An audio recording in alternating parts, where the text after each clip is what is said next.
సింహరాశి వారికి ఒకవైపు అష్టమ శని సంచార స్థితి జరుగుతూ ఉండగా 6వ స్థానంలో పంచగ్రహ సంచార స్థితి, ఆదివారం అమావాస్య సందర్భంగా గ్రహదోషాన్ని ఎలా తొలగించుకొని అదృష్టానికి ఎలా స్వాగతం పలకాలో ఈ వీడియోలో సవివరంగా సంపూర్ణంగా తెలుసుకుందాం. సింహరాశిలో ఏ నక్షత్రాలు వస్తాయనగా మఖా నక్షత్రంలోని 4 పాదాలు, పుబ్బా నక్షత్రంలో 4 పాదాలు, ఉత్తరా నక్షత్రంలోని 1 పాదం కలిపితే సింహరాశి. రాశాధిపతి రవి భగవానుడు. వీరికి రాశిలోనే కేతు సంచార స్థితి, సంతాన స్థానంలో బుధుడు, వివాహమైనటువంటి దంపతులకు పుత్రిక సంతాన యోగము, పిల్లల యొక్క చదువు అభివృద్ధి యోగదాయకం.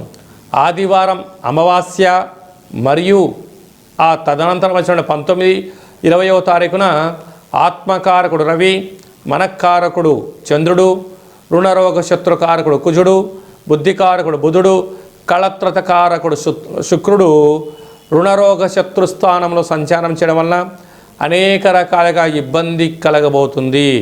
ఇలాంటి కాల సమయంలో మానవ ప్రయత్నంగా మౌనం, ధ్యానం, ఏకాగ్రత, సత్ప్రవర్తన, దేవతారాధన, కులదేవతల దర్శనం, గృహంలో తప్పగా ఒక గుమ్మడికాయను పూజ చేసి ఇంటి సింహద్వారాన్ని కట్టుకోవడం, నారికేల దీపాన్ని ఇంట్లో పెట్టుకోవడం, గుమ్మడికాయను పగలగొట్టి ఇంట్లో కాళ్ళ భైరవ స్వామి యొక్క స్మరణ అవసరం.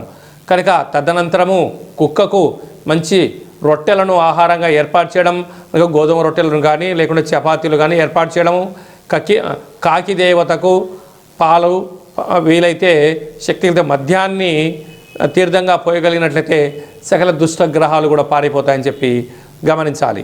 అలాగే అష్టమంలో శని సంచార స్థితి ఉంది కనుక ఈ అమావాస్య, ఈ పంచగ్రహ కూటమి కాల సమయంలో దూరవాయు జల ప్రయాణాలు పెట్టుకోవద్దు. వీలైనంత వరకు కోపానికి దూరంగా ఉండండి, మౌనంగా ఉండండి. ఏదైనా పనులు చేయాల్సి వస్తే ఈ 4 రోజుల పైన పనిని వాయిదా వేసుకోవడంగా ఉత్తమోత్తంగా భావించగలగాలి. అలాగా సినిమా రంగాల్లో ఉండబడిన వారు, క్రియేటివిటీ రంగాలుగా ఉండబడిన వారు, ప్రభుత్వ ఉద్యోగస్తులు, ట్రాన్స్ఫర్సు, సేవారంగ కార్యక్రమాలు, ఆధ్యాత్మిక చింతన కార్యక్రమాలుగా ఉండబడిన వారు ఎంతో ఓర్పు నేర్పు అవసరం. లేకపోతే భారీ ఆవేశానికి వెళ్ళారా, అనర్థంగా ఉన్నారా, భారీ మూల్యం చెల్లించక తప్పదు.